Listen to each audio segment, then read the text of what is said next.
மின்னலை பிடித்து மேகத்தில் துடைத்து பெண் என்று படைத்து வீதியில் விட்டு விட்டான்.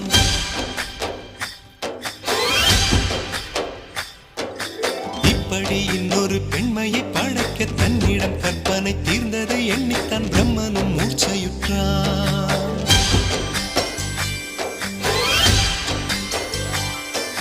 மின்னலை பிடித்து மேகத்தில் துடைத்து பெண் என்று படைத்து வீதியில் விட்டு விட்டான்.